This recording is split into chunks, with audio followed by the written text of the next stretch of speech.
অনেক অনেক আপনার সাবমিশন করছে, কিন্তু যখন আমাদের পোস্ট গ্রাজুয়েট প্রোগ্রাম থেকে আসছে আমাদের পার্শ্ববর্তী দেশগুলো থেকে আমরা অনেক পিছিয়ে আছি।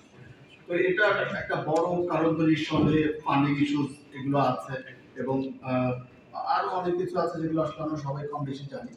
তো এই জিনিসগুলো রিজলভ করার জন্য এই ধরনের ফেলোশিপ একটা ইম্পর্টেন্ট স্টেপ, কারণ এই সময়টা আপনি কিছুটা হলেও ঠান্ডা মাথায় আপনার পিএইচডিটা শেষ করতে পারবেন।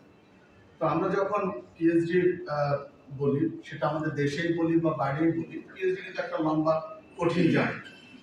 এবং আমার পিএইচডি ছিল সিঙ্গাপুরে, এবং তারপর আমি ইন্ডাস্ট্রিতে ছিলাম, তারপর আমি ইউনিভার্সিটি অফ লিডসে পোস্টডক করতাম।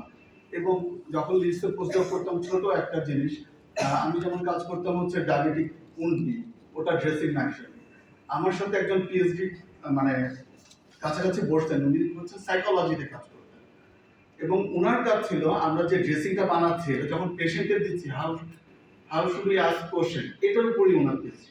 সুতরাং পিএইচডি কিন্তু একটা জাস্ট এটা একটা টপিকে আপনি কাজ করছেন তা না, এটা কিন্তু আপনি একটা ডেপথে যাচ্ছেন, আপনি রিসার্চ কোশ্চেন করছেন, এবং এটাকে নিজেকে কিন্তু একটা ট্রান্সফর্ম করা।